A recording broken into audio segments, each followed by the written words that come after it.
para educar. Com o Dr. Marcos Salles, médico pediatra e criador do projeto Fases, todos os sábados às 14h, pela Rádio Paraná. Comportamento é fases, entenda antes de reagir. Olá, muito boa tarde a todos os nossos ouvintes da Rádio Paraná Web Oficial.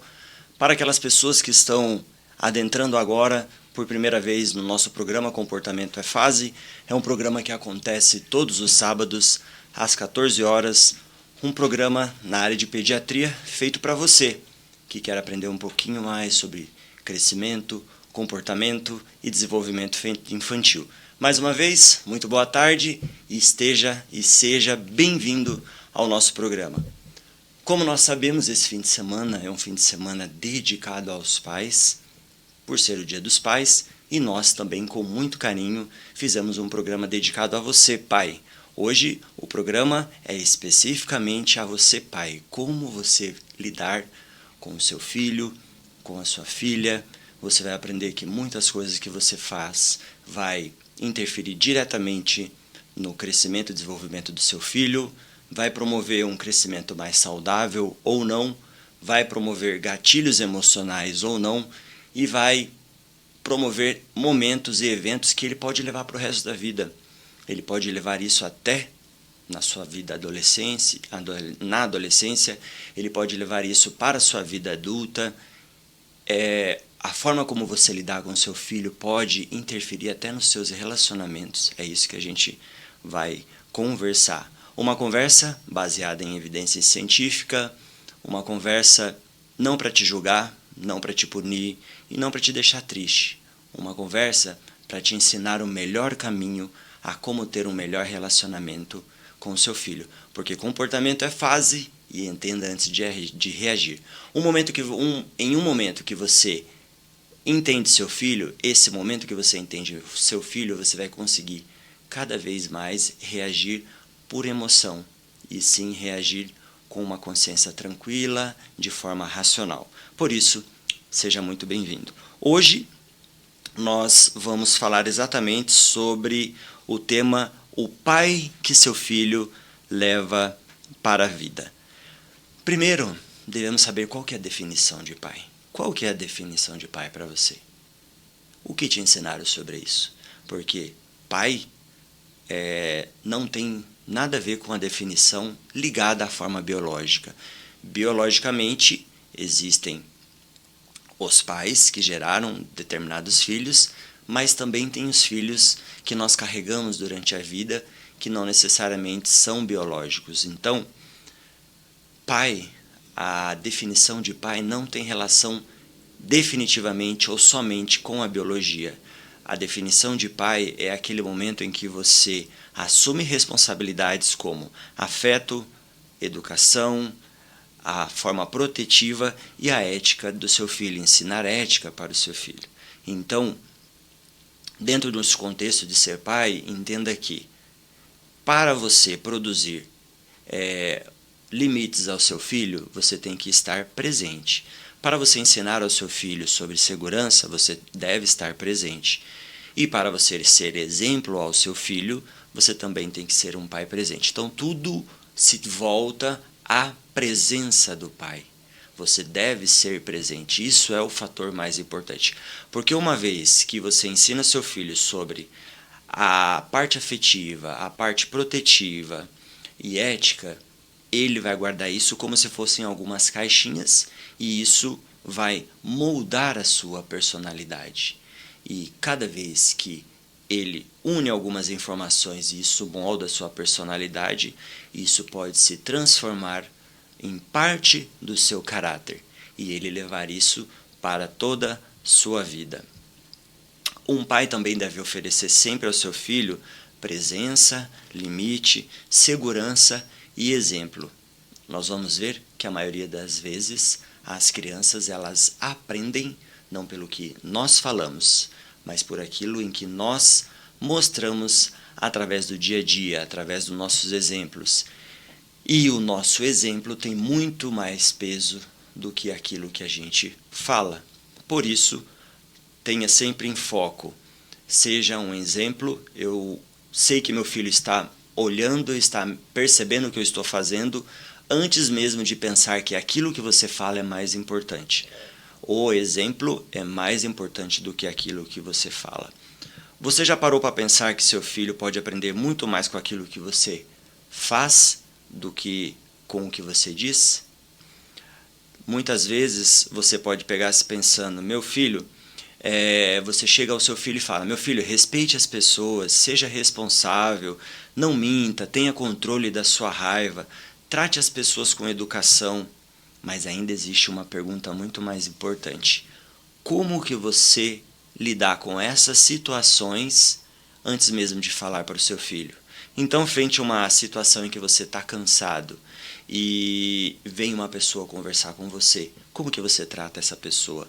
Como você reage quando algo está errado? Como você reage? Se você em algum momento, por exemplo, errou, como você reage?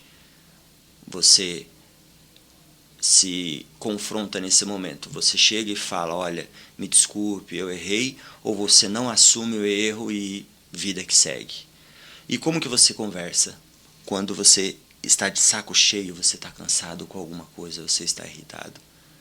Como que você conversa? Você transmite essa irritação ou você de forma racionalmente consegue ter controle sobre isso? Como que você trata a mãe dos seus filhos? Porque você sabe que a forma como você trata os seus entes queridos, a forma como você trata, por exemplo, a sua esposa, a mãe dos seus filhos, o seu filho está vendo e está absorvendo aquelas informações e está formando um padrão. Qual padrão que você está ensinando para o seu filho quando você está lidando com a sua esposa? Qual o padrão? Por isso que eu sempre digo, a vida entre duas pessoas, a vida de um casal, não é mil maravilhas, mas a criança, ela não precisa participar dos problemas de adulto. Problemas de adulto se resolve entre adultos. Entre em um consenso depois, não à frente da criança. Você pede desculpa quando você erra? Seu filho vê essa retratação que acontece? Ou você sempre é a pessoa certa, ou você sempre é a pessoa que tem razão? Porque o que você está ensinando para o seu filho?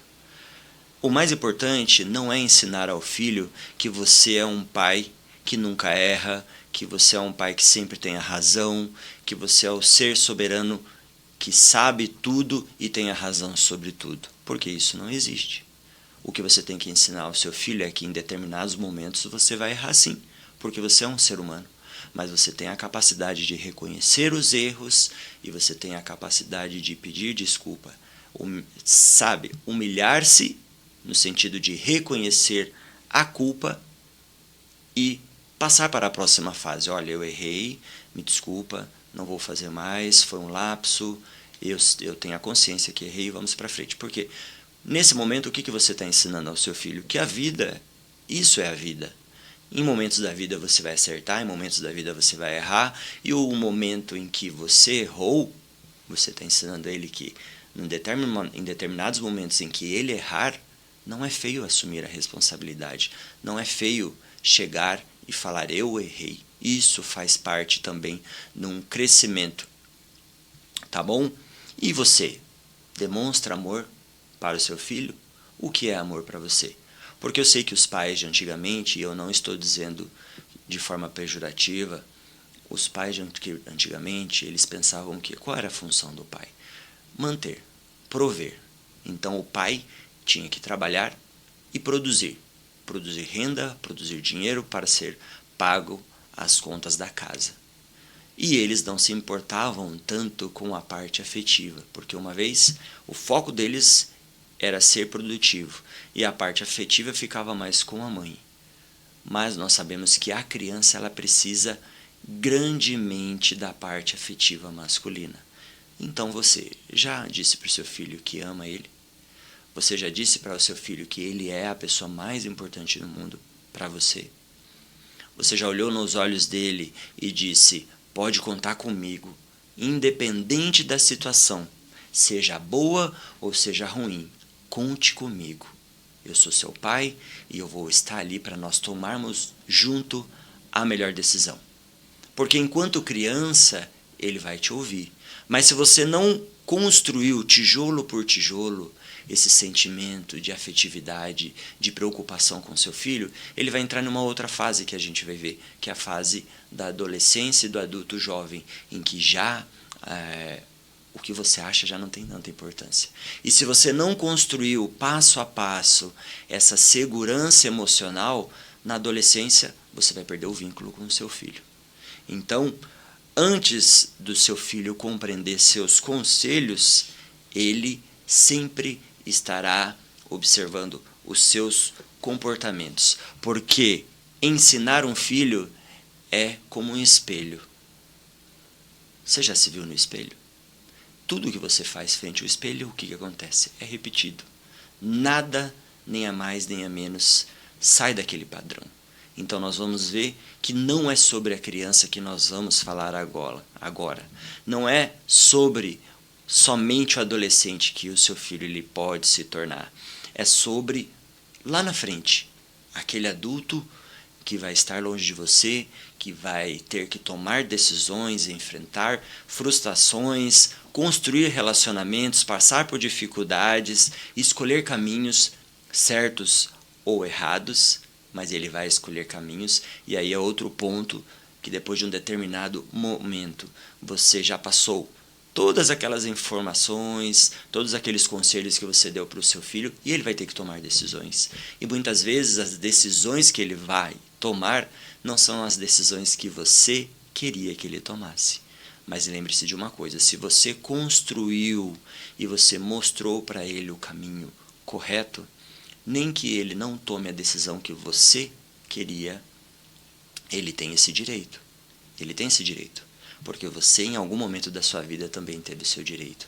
Então, se a decisão não foi a melhor decisão no seu ponto de vista, mesmo assim, procure manter o seu vínculo emocional com seu filho para que ele se sinta acolhido, se sinta protegido e mesmo frente a decisões diferentes, ele vai conseguir pensar e raciocinar. Tá bom? Você já viu, por exemplo, em alguma situação que o seu filho está repetindo exatamente as mesmas coisas que você? Ou vamos voltar um pouquinho atrás. Você já se pegou, pai, em alguma situação em que você está replicando coisas que seu pai fazia? Seja boa ou não? E muitas vezes você para e pensa, poxa, estou repetindo exatamente algo que meu pai fazia e eu não queria estar fazendo. Então, muito cuidado. O que eu quero dizer com isso? Que de forma inconsciente isso está acontecendo. Tudo aquilo que você está fazendo, você está criando memórias no seu filho. Tudo o que você está fazendo, seu filho está guardando e formando padrões. E quando eu falo padrões, não necessariamente o cérebro vê como certo ou errado.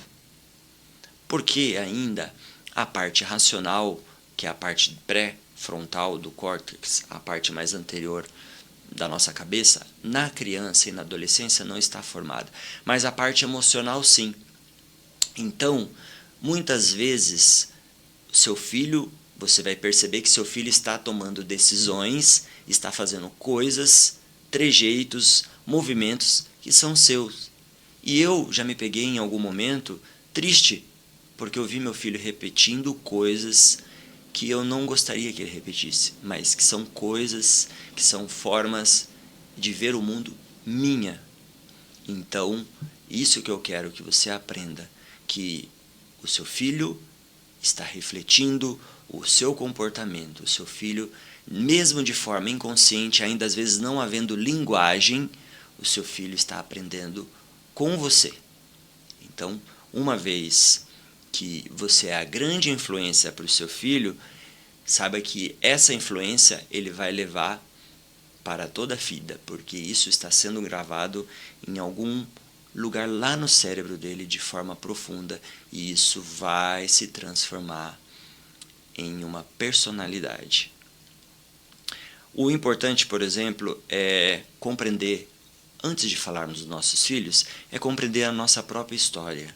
Como era o nosso pai conosco? Nosso pai era amoroso? Não era? Era ríspido? Ouvia? Não ouvia? Só mandava fazer as coisas? Não importava como, mas ele queria as coisas que eram feitas. Você era próximo do seu pai? Você não era? Conversava com seu pai? Não conversava? Seu pai demonstrava carinho para você ou não? Cumpria as promessas que fazia ou não? Por quê? Porque isso gerou padrões em você. E pode acontecer duas coisas. Ou você repetir esses padrões, ou você, de forma oposta, tornar-se 100% o oposto de como era o seu pai. Tá?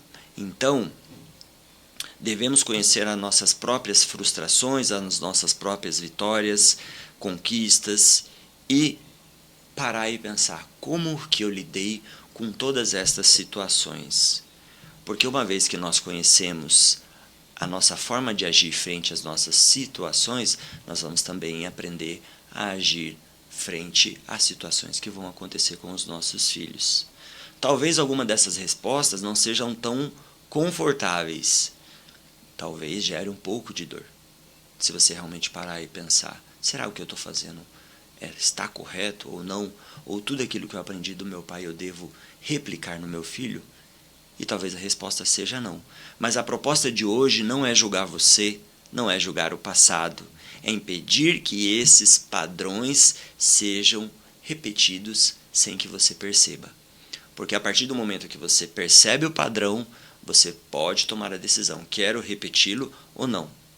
Porque algumas vezes, o que acontece? Nós educamos nossos filhos utilizando referências que recebemos lá na infância. Algumas positivas, outras não tão positivas e algumas que precisam ser transformadas. E muitas são repetidas de forma inconsciente, automática, sem que nós percebemos. Mas em um momento em que nós começamos a reconhecer que existem padrões para tudo, nós vamos conseguir ver alguns padrões, se eles são benéficos ou não. E da mesma forma, aquilo que seu filho vive com você hoje poderá influenciar a vida adulta dele, porque ele vai replicar isso na vida adulta dele. Então, pensa que seu filho vê o mundo através de uma janela, e a janela é a sua casa. Então, a perspectiva de visão do mundo é de acordo com o que ele recebe dentro de casa. Se dentro de casa seu filho recebe amor, carinho, respeito, compreensão, é dessa forma como ele vai olhar o mundo e vai tentar lidar com o mundo.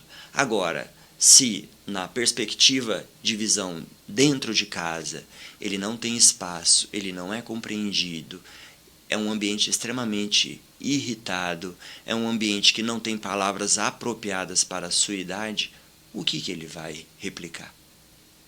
Se ele somente replica padrões. Então, é essa consciência que nós devemos ter. O pai é um espelho muito antes de ser um educador. Então, aprenda isso, porque muitas vezes a gente faz tudo errado e tentamos corrigir nosso filho.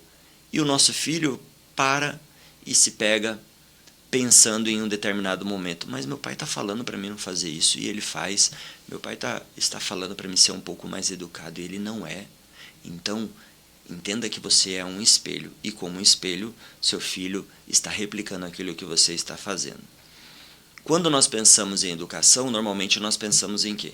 Regras, conselhos, correções, mas a primeira forma de aprendizagem não começa com explicações longas, sentando o filho no nosso colo e falando, olha, vou te explicar uma coisa. A primeira forma de aprendizado é através da observação. Seu filho, ele percebe, primeiramente ele olha, percebe, imita e depois repete. E isso acaba virando um ciclo. Ele vê você fazendo, ele percebe como você fez e ele te imita. E uma vez que ele imita 1, 2, 3 vezes, aquela repetição começa a fazer parte do dia a dia, parte da própria forma dele agir, dele lidar com as situações, formando assim uma parte da sua personalidade. E com o tempo isso pode até incorporar determinados comportamentos como a própria forma de agir. Por isso, na psicologia, isso é chamado de aprendizagem observacional. A criança, ela olha, ela aprende e ela imita. E a partir do momento em que ela imita, ela repete, e isso faz parte da sua personalidade. E por isso que é importante a gente saber que durante a infância existem vários momentos em que nós devemos prestar atenção, saber que a criança está nos olhando, saber que a criança está guardando informações para sabermos como lidar com algumas situações. Porque, por exemplo, se frente a uma situação eu não tenho respeito e eu respondo de forma agressiva, como que o meu filho ele vai tratar as pessoas? Se eu não trato as pessoas com respeito, como meu filho vai tratar as pessoas? Como meu filho vai ter autocontrole se em alguns momentos em que, por exemplo, eu estou dirigindo no trânsito, alguém buzina para mim, alguém me xinga e eu, explodo e uso palavras inadequadas, xingo, grito, esbravejo, o que eu estou ensinando para o meu filho? Como que eu vou resolver os problemas da minha vida? Como eu resolvo os problemas da minha vida? O que eu estou ensinando para ele? Será que eu estou ensinando autocontrole? Então, é isso que a gente tem que pensar. Temos que sempre ter em mente que o nosso filho sempre está olhando e percebendo o que a gente faz. A criança ela não precisa de ninguém dizendo para ela, presta atenção no comportamento do seu pai, olha lá, veja o que seu pai está fazendo. Sabe por que não precisa? Porque o cérebro já está fazendo isso com naturalidade, bem tranquilo, e o seu filho está aprendendo. Por exemplo, eu passei esses dias uma situação bem conflitante. Eu estava em casa com os familiares que vieram passear e nós fomos de um parque. E o parque estava cheio de gente ali e tinha uma fila. E em um determinado momento tinha um espaço entre as filas. Eu encostei a mão no ombro de um rapaz e falei, com licença. Nesse momento que eu fiz isso, o rapaz, bem alterado, virou e falou, por que você está me empurrando? Você me conhece? Quem é? E assim começou a me confrontar. E eu fiquei parado. Eu estava junto com meu filho, com a minha filha de colo e meus parentes. E assim rapidamente eu comecei a pensar, bom, essa discussão não é uma discussão saudável, não vai me levar a nada, vai acabar com a festa de todo mundo, porque se aqui sair uma briga, sair alguma coisa fora do que eu consigo controlar, já acabou. Acabou a festa para todo mundo. E eu me distanciei. E aí ele me xingou novamente, e eu voltei e se aproximei dele. E eu falei, rapaz, eu não te empurrei, eu simplesmente coloquei a mão no seu ombro e pedi para você sair. E aí ele ficou extremamente agressivo, começou a falar um monte de coisa. E eu fiquei extremamente irritado. Literalmente fiquei extremamente irritado. Mas o que eu pensei? Não é o momento ideal para mim confrontar essa pessoa, mesmo tendo a razão. Porque quem vai perder com isso é eu. Quem vai perder o momento de estar com a minha família sou eu. Quem vai perder o momento de ensinar algo para o meu filho sou eu. Então eu simplesmente virei as costas e continuei caminhando, mesmo ele tentando me incitar para a violência. E logo depois meu filho, que já tem 7 anos, não entendeu o que aconteceu, papai. E aí eu fui e expliquei para ele. Então o que eu quero passar com isso? Que não são todas as guerras, não são todas as brigas que a gente deve comprar.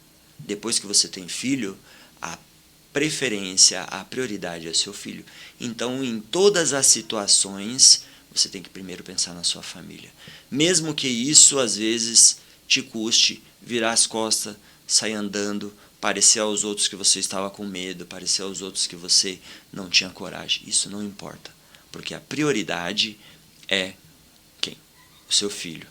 E seu filho observa o tom de voz que você usa, a expressão facial, a postura, a forma de você olhar as coisas, a maneira de você resolver os problemas. Seu filho está observando tudo isso. Então eu tenho plena consciência que naquele momento, que para mim foi muito difícil, eu fiquei horas depois, sabe?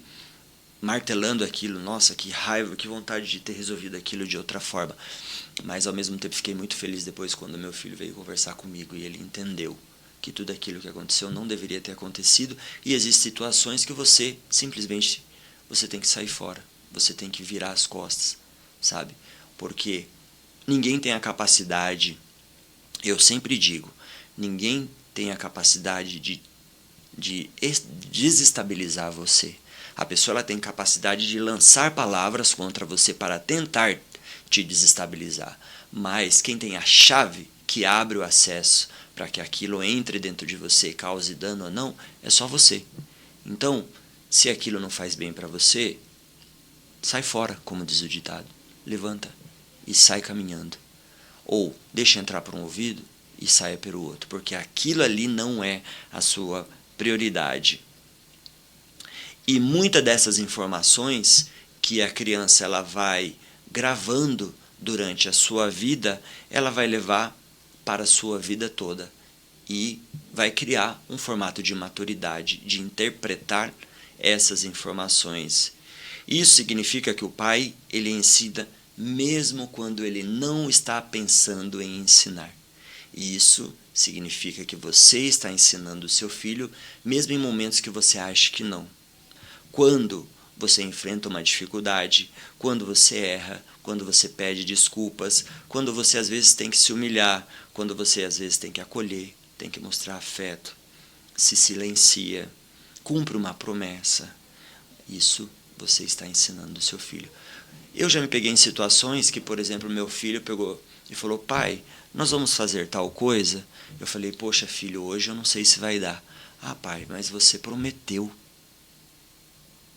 E quando seu filho, parece uma fala simples, mas seu filho está gravando que uma vez que você promete alguma coisa, como que você lidar com essas situações? Você valida o seu compromisso ou os seus compromissos, tanto faz. Depende da sua vontade ou não. E quando ele falou para mim, falou: pai, mas você prometeu. Rapidamente eu voltei no tempo e exatamente eu falei: filho, eu prometo para você que a gente vai fazer. Então eu tive que fazer, porque se eu não fizesse o que eu estava falando, ensinando ao meu filho, ao descumprir minha palavra, que minha palavra não tem valor. E isso ele vai memorizar, que tanto faz para um homem fazer ou não fazer aquilo que prometeu. E não era isso que eu queria. Então eu abri mão de muita coisa que eu tinha que fazer para cumprir o planejado com o meu filho. Mas também já me peguei em situações que eu não cumpri. E tá tudo bem, no sentido de que muitas vezes realmente não dá. Exemplo, você prometeu para o seu filho que horário X você estaria com ele, levando ele no parque, mas às vezes você ficou preso no trânsito, às vezes você trabalhou um pouco mais, às vezes aconteceu uma situação que você tem que resolver, e aí? Não deu para cumprir.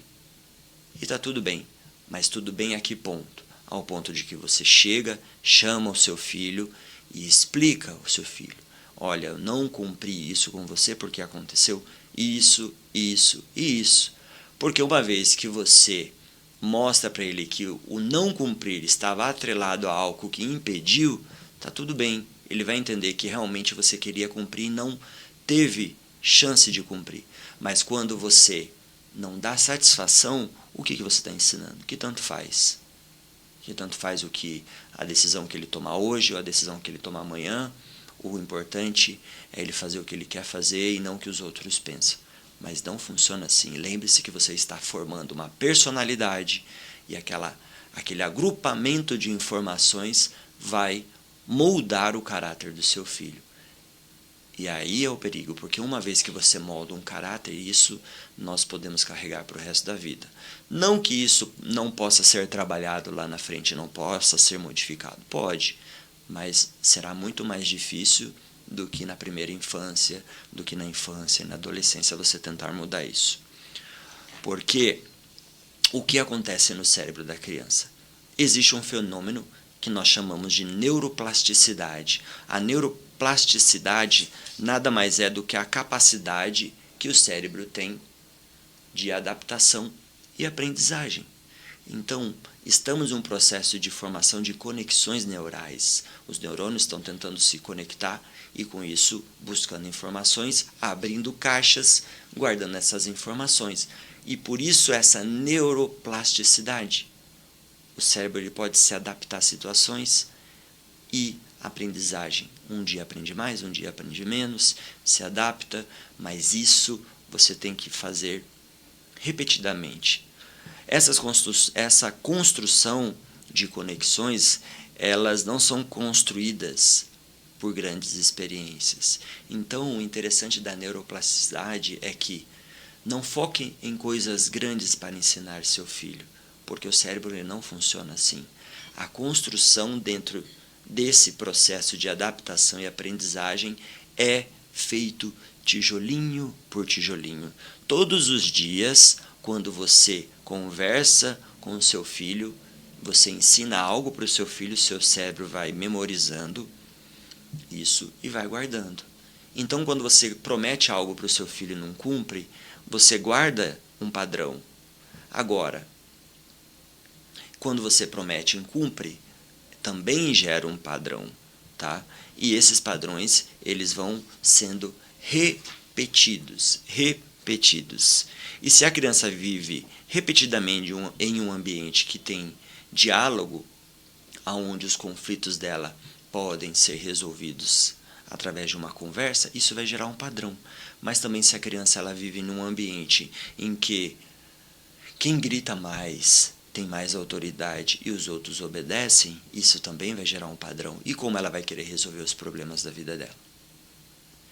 Se ela não foi ensinada, ou se o padrão dentro de casa, que é a janela, a forma como o mundo vê, não foi ensinada que num diálogo tudo se chega num acordo, e sim, o padrão dela é o quê? Quem falava mais alto dentro de casa tinha a palavra, era a pessoa certa. Então ela vai levar isso para a vida, tá? Por exemplo, quando você erra também e você pede desculpa, você também está gerando um padrão. Ah, eu errei, mas problema do outro, não vou pedir desculpa e vida que segue. Isso também faz com que a criança esteja criando padrões. Então, se observa que tudo que nós falamos e fazemos, a criança, de forma instintivamente, ela está gravando isso. E isso ela vai levar para a vida toda, porque o cérebro ele funciona como um computador. Ele não busca o que é certo ou o que é errado, o que pode ou o que não pode. Ele busca padrões. Por isso que nós vemos em alguns países que crianças que vivem em ambientes de guerra, quando você conversa com elas, elas já têm um padrão. Elas querem crescer para lutar por aquele ente querido A ou B que morreu e elas querem vingar a morte daquela pessoa. Porque aquilo é um padrão. E os padrões, eles são repetidos. Agora, por exemplo, vamos dizer uma cena do nosso cotidiano. Uma criança que está tomando café junto com a família e em determinado momento bate o braço sobre um copo e derrama todo aquele líquido ali, que vamos colocar que seja um suco, derrama aquele suco sobre a mesa. E o pai, do outro lado, pega e grita: poxa, você não presta atenção em nada, toda vez é isso, toda vez você faz isso, parece um bebê. O que você está ensinando? Talvez a reação do pai foi uma reação espontânea, uma reação de irritação. Mas o que aquela criança escutou? Que ela, toda vez ela faz errado, toda vez ela erra, toda vez ela não presta atenção no que você diz. Será que ela vai focar no somente derrubou a água? Esse é o problema? Não. O problema para ela não foi o que ela derrubou. O problema é que ela vai ver a situação como ela fosse o problema maior. Porque você, uma vez que fala, toda vez é assim, toda vez é a mesma coisa, você não presta atenção, isso vai ficar na memória da criança. E ela vai padronizar aquilo. Então, o problema vai ser ela. O problema não foi simplesmente o bater o braço, que isso pode acontecer com qualquer pessoa e derrubar. O problema é ela. Eu sou o problema. É assim que a criança vai pensar. Tudo que eu faço está errado. E existe uma enorme diferença entre dizer você derrubou o suco, toda vez você faz isso e não presta atenção em nada, ou você dizer, olha filho, você derrubou a água, mas vamos limpar, tranquilo? Não fica nervoso, isso acontece, da próxima vez vamos colocar o copo um pouquinho mais longe, um pouquinho mais distante para que você não bata o braço. Será que é a mesma resposta? Será que o cérebro vai absorver essas informações do mesmo jeito? Não. Por quê? Em uma, você focou que o problema é o comportamento da criança. E na outra, você focou que o problema é a identidade da criança. Quando você fala você não presta atenção em nada, toda vez você faz isso, o seu foco está na identidade da criança. E quando você fala, filho, tudo bem, você bateu o braço, derrubou, mas da próxima vez vamos prestar um pouco mais de atenção, mas agora o que nós temos que fazer? Pega um pano, vamos secar e está tudo bem. Você foca no comportamento. E existe uma grande diferença. Porque quando isso se repete de forma negativa, eu sou desastrado, eu faço tudo errado, meu pai se irrita comigo toda vez que eu erro, é melhor eu esconder os meus erros. A criança começa a aprender isso. Então, em algumas situações, por exemplo, que tirou uma nota baixa na escola, que às vezes descolou um tênis quando estava correndo, rasgou uma calça quando estava brincando, ele vai começar a esconder. Por quê? Porque ele é o errado. Porque o cérebro dele memorizou que você está repreendendo o problema, é um problema de identidade. Enquanto você deveria focar que o problema está no comportamento. Porque o comportamento é moldável, você pode mudar o comportamento. Mas quando a criança acha que ela é o problema, ela acha que não tem solução. Então, a repetição dessas palavras forma a crença de que tudo que ela faz é errado. E o medo ele pode ser visto de duas formas, de uma forma benéfica ou de forma maléfica. Tá? Porque o que é o medo, basicamente? O medo é uma resposta emocional e física natural do corpo humano, frente a situações que você acha que existe um risco real, uma ameaça real ou imaginada. Então, dependendo da sua resposta, o medo da criança vai ser diferente. Porque o medo, ele tem a parte benéfica. Exemplo, primeira vez que eu vim fazer o programa Comportamento é Fase. Nunca na minha vida tinha feito um programa de rádio e eu senti medo. E esse medo se transformava em aumento da minha frequência cardíaca, meu pensamento ficava acelerado, eu fiquei trêmulo, a minha respiração ficou diferente. Mas por quê? Porque o meu cérebro está querendo me mostrar que, olha, você está saindo da sua zona de conforto, você está saindo da sua zona de segurança e indo para uma zona desconhecida. Então, estou te avisando que isso pode ser uma ameaça. E isso vem em forma de medo. Mas uma vez que você tem a parte racional bem estabilizada, você sabe que tudo aquilo que está acontecendo é o seu cérebro tentando te proteger. E aí você pensa, calma, respira e se tranquiliza. Agora, uma criança que todas as vezes que você fala que ela é desastrada, que faz tudo errado, que se irrita com os erros dela, aquilo forma-se uma crença. E isso gera, esse formato de crença traz muito medo para a criança.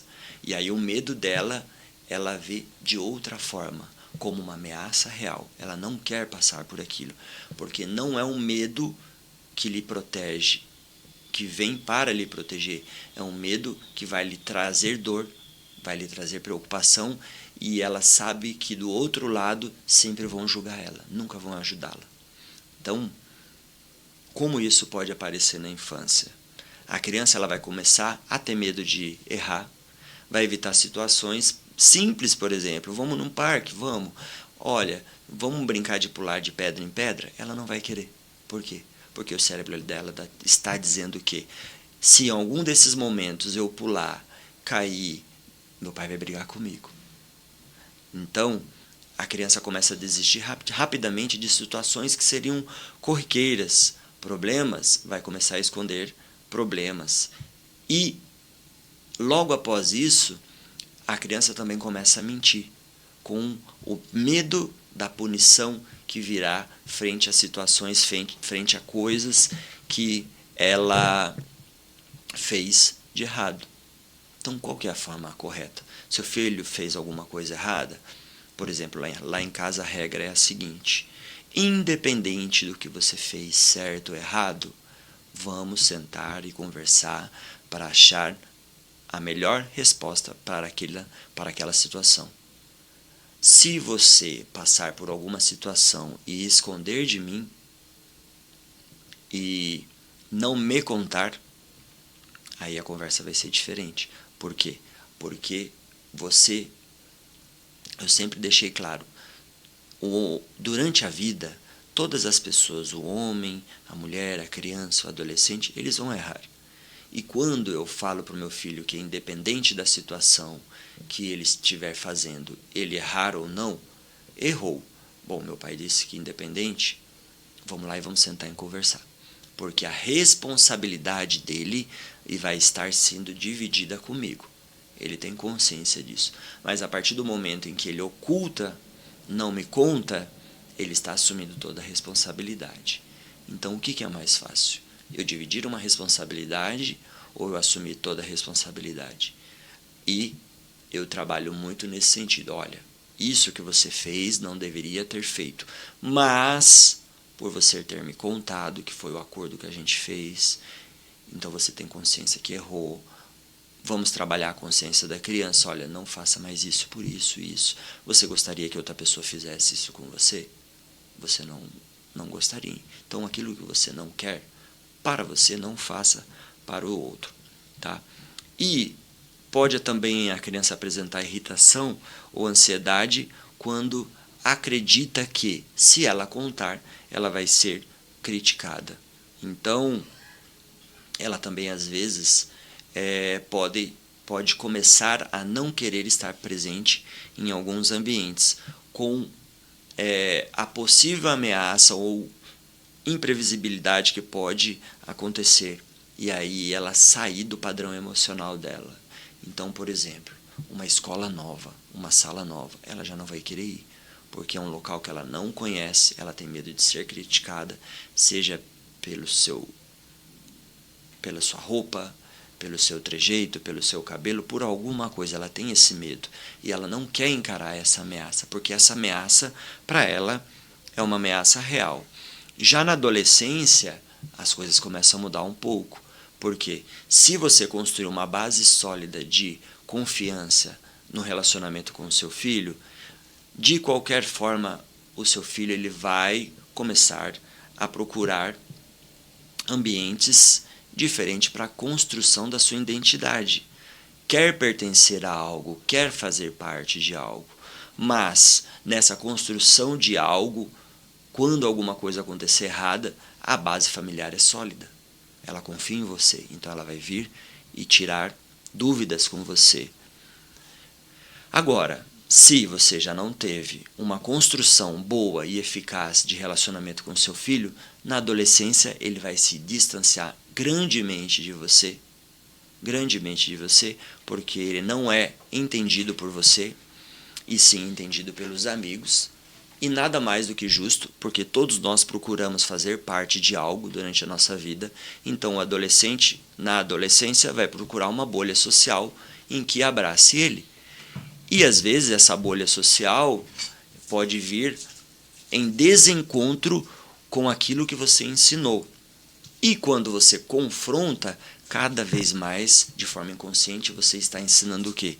Não estou te falando que os seus amigos estão corretos, que o seu pai só te julga, o seu pai não te protege. Então, devemos estar muito atento, porque, por exemplo, quando ele enfrentar desafios novos, ou tirar nota ruim, ou mentir, você tem que saber lidar com essas situações, porque dependendo como você confronta esse adolescente, ele pode se afastar cada vez mais. Tá? E aí, existem 2 pontos. Ou ele pode se afastar de uma forma geral, ou ele pode tomar um outro ponto, que é agir com agressividade e irritabilidade a qualquer orientação. Porque tudo que vier de você, no inconsciente dele já foi gravado que você só julga ele, então ele nem vai te ouvir. Ele não vai lhe ouvir. Então, algumas vezes pode até partir isso para uma forma mais agressiva, porque o adolescente também está querendo impor a verdade dele. Ele está numa transição que eu até de forma lúdica, eu falo que o adolescente é o sabor adulto. Ele acha que é adulto, ele se comporta como adulto, mas a mentalidade dele ainda é de adolescente. Por quê? Porque a parte racional dele está em construção, mas ele acredita que tem poder para tomar as decisões corretas na sua vida, mas ele não tem, e ele precisa de uma base para isso. E como isso pode influenciar lá na vida adulta?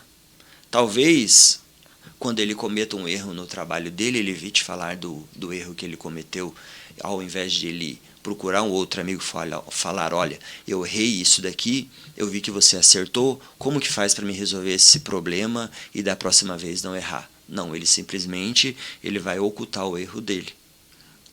Muitas vezes, esse adolescente, e agora na fase adulta, vai se tornar um adulto que ele constantemente acredita que tem que provar o seu valor para as outras pessoas. Então você vai encontrar homens e mulheres que sempre estão buscando provar quem ele é, falando eu sou isso, eu faço isso, eu sou melhor nisso, para tentar provar o seu valor. Por quê? Porque lá na infância e adolescência, isso não foi resgatado, não foi trabalhado. Então agora ele tem uma vontade imensa de provar o seu valor. Para quê?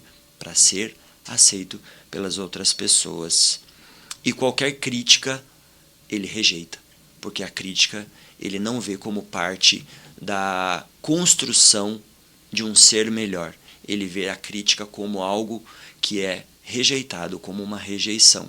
Então, num trabalho, se ele fez alguma coisa e errou, quando o outro vem criticá-lo ou fazer uma observação, olha, você errou, ele não vai aceitar de forma alguma, porque ele vê aquilo como uma rejeição. E é uma pessoa que às vezes vai ter dificuldade imensa em pedir ajuda. Tá? Então, isso também, a forma como nós lidamos com os nossos filhos também vai interferir nos relacionamentos que eles terão. Porque muitas vezes o que acontece? Vamos para exemplos práticos. Por exemplo, se você é pai de menina, tá? Você é pai de menina e você leva flores para sua filha, você diz que ama ela, você diz que ela é a princesa da sua vida, você diz para ela, nossa, hoje você é a pessoa mais linda, eu amo você demais. Você leva ela para lugares que ela gosta, você brinca com ela, você tira momentos só para ela. Qual é o padrão de homem, de identidade masculina que ela está criando? É aquela que você está demonstrando, porque você é o espelho. E a criança, ela aprende pela observação, ela não aprende pelo que você fala, porque racionalmente ela não sabe interpretar. Mas ela emocionalmente, a parte emocional dela está muito aflorada. Então, se você é um pai que coloca a régua lá em cima como homem, dá presente para sua filha, abraça, dá carinho, fala que ama, que vai sair para trabalhar, mas já vai voltar, porque não consegue ficar longe dela. Na fase adulta, quando ela procurar um relacionamento de forma inconsciente, tudo que for abaixo, menos do que o que você ofereceu para ela, porque se transformou em um padrão, não vai ser suficiente. Então, quando ela tentar arrumar um namorado que, por exemplo, não falar para ela que ama ela, não tratar ela com carinho, em alguns momentos não levar flores, para ela vai ser insuficiente, porque ela recebia isso de você. E aquele é o padrão, aquele é o mínimo que ela tem que receber. Por isso, mais uma vez, sempre pense que você está produzindo padrões. E no menino? No menino, se você, por exemplo, trabalha à noite e vai sair para trabalhar e chama seu filho e fala: filho, estou indo trabalhar, mas você é o homem da casa agora. Você vai cuidar da sua mãe, vai cuidar da sua irmã, tudo o que acontecer de diferente você vai me contar. Mulher, se trata com respeito, não quero você gritando, obedeça sua mãe. Isso vai se tornar um padrão. Por isso que antigamente, os pais mais antigos, quando você buscava um relacionamento, o que ele dizia para você? Observe como o homem trata a mãe dele, que é a mesma forma como ele vai te tratar como esposa. E você, menina, observe, ou o menino, olhe a menina como ela trata o pai dela, porque é assim que ela vai te tratar. Porque se o menino trata a mãe com desrespeito, não acredita que ele, como marido, ele vai te respeitar. Se a mãe dele ele não respeitava. Da mesma forma, se ele é respeituoso em casa, carinhoso com a mãe, a grande probabilidade é que isso se replique dentro do seu casamento. Por isso que existem padrões. Exemplo, um pai que bebe, que fuma, que é agressivo dentro de casa, isso se transforma num padrão. E muitas vezes você vai conhecer pessoas, por exemplo, e fala: amiga, você saiu daquele relacionamento que o cara batia em você, brigava com você, bebia. Não, mas agora eu já estou entrando em outro relacionamento. E quando entra em outro relacionamento, parece que só trocou a capa. É a mesma pessoa, é uma outra pessoa que com o tempo vai começar a te agredir, verbalmente, fisicamente, vai ter um vício, que às vezes não é o mesmo vício que o anterior fumava, agora esse bebe, e você vai e troca. E você arruma outro parceiro que tem as mesmas problemáticas. Mas por quê? Porque de forma inconsciente existiu um padrão, construiu-se um padrão, e o padrão não quer saber se é certo ou errado. O padrão é padrão, a repetição tornou um padrão. Então, na vida adulta, se isso acontece, você talvez vai precisar passar por uma psicoterapia, você vai precisar de ajuda, porque sozinha você não vai conseguir superar esses problemas. A diferença não está em nunca errar, a diferença está em, uma vez que você erra, você reconhece o erro e senta com seu filho. Eu sei que é muito difícil às vezes por um pai adulto reconhecer um erro frente a um filho. Mas, quando você está fazendo isso, o que você está ensinando para o seu filho? Que existem situações também que ele vai errar, mas ele tem que saber lidar com esses momentos. E não é feio pedir desculpa, e não é feio retratar-se. Isso faz parte do ser humano, isso faz parte do crescimento dele. Então, a diferença é em aceitar ou não aceitar o erro que fez, pedir desculpa ou não, porque isso você também está ensinando. Agora, imagina uma criança que aprende que adulto também erra, aprende a assumir responsabilidades, aprende que um momento que você pede desculpa, isso não diminui a sua autoridade. Isso não diminui a sua autoridade. Que os conflitos também podem ser transformados em momentos para geração de vínculo. Um conflito ele não pode simplesmente ser um momento em que você perde amizades, e perde relacionamentos. O conflito, às vezes, ele pode gerar até um vínculo maior. Quando você reconhece que você errou e você pede desculpa, isso fortalece o seu vínculo com o seu filho. E em um momento de ruptura, pode-se existir uma reparação. Em uma discussão muito acalorada, que duas pessoas perdem a amizade, lá na frente isso também pode ser reparado. O filho sempre está atento e está observando tudo isso que está acontecendo. Então, hoje, quando seu filho erra, você corrige o comportamento dele ou você ataca a identidade dele? É isso que a gente conversou. Quando você ataca o comportamento, meu filho derrubou a água na mesa. Quando você ataca o comportamento, fala: filho, você derrubou a água. mas vamos lá, pega o pano, vamos secar, coloca o copo um pouquinho mais distante e tá tudo certo. Da outra vez presta um pouquinho mais atenção. Você corrigiu o comportamento da criança. Agora, quando ele derruba a água ou o suco e você fala, você não presta para nada, toda vez você faz isso, quantas vezes eu já falei para você, quando você vai fazer, você está atacando a identidade do seu filho. E isso ele vai levar para o resto da vida dele. Então, muito cuidado. Existe uma grande diferença quando você diz essa atitude foi inadequada e quando você diz com você é impossível fazer alguma coisa. São duas coisas totalmente diferentes. Ou você dizer vamos resolver isso junto. Ou você diz você nunca faz nada certo, você nunca faz nada direito.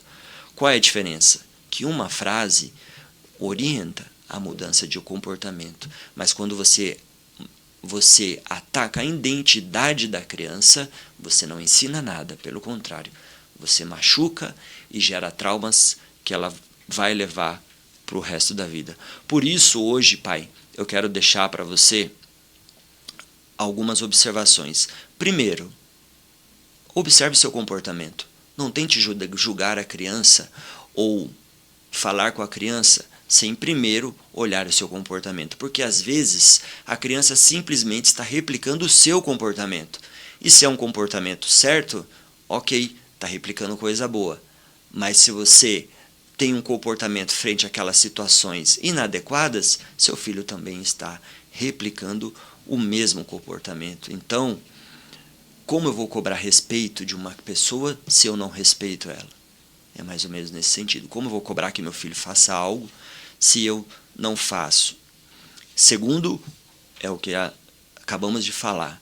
Corrija sempre o comportamento, sem atacar a identidade da criança. Você não presta para nada, você sempre faz errado, eu nunca posso contar com você. Nunca ataque a identidade do seu filho, ataque o comportamento. Filho, hoje você errou, mas vamos corrigir? Qual é a melhor forma? É assim e assim. Desse jeito você está ajudando o seu filho. Tá? Terceiro, aprenda a reparar. Pedir desculpas não retira a sua identidade, mas, na verdade, ensina maturidade. Então, às vezes você também está errado e você tem que pedir desculpa por isso, porque você está ensinando que reconhecer erros, e isso faz parte de uma maturidade. Quarto, lembre-se que o exemplo precisa ser repetitivo. A criança não aprende por grandes transformações ou grandes coisas. A identidade da criança vai se construindo tijolo por tijolo. Então, pequenas mudanças, pequenas reflexões, pequenas conversas, isso que forma a personalidade da criança. Então, todo dia é árduo o trabalho do pai. Todo dia você dá exemplo, bom ou ruim, para o seu filho. Às vezes você deixa de fazer coisas porque está em frente ao seu filho, como eu acabei de contar na situação do parque, que a outra pessoa foi extremamente agressiva. Eu não queria ter agido daquela forma, mas eu agi por quê? Porque eu estava em frente à minha família, à frente do meu filho, e quem perderia com isso? Seria eu. O pai não é todas as guerras que ele tem que lutar, ele tem que escolher as guerras, porque a sua prioridade muda. A sua prioridade não é mostrar que você está com a razão, a sua prioridade é proteger quem você ama. E aí muda o contexto da coisa. Por isso que na teoria do apego, a criança ela precisa de uma base segura para explorar o mundo. Quanto mais segura a criança tiver, mais vontade de explorar o mundo. Então, queridos pais, esse foi o nosso programa. Tínhamos muito mais para conversarmos, mas o que eu quero dizer para você é que, lembre-se, você não precisa ser um pai perfeito, você precisa ser um pai que dê o seu melhor e presente. Eu sou o Dr. Marcos Salles, médico pediatra, e hoje foi mais um dia do nosso programa Comportamento é Fase. Muito obrigado por você que está aí do outro lado e espero você sábado que vem, às 14 horas, para mais um programa.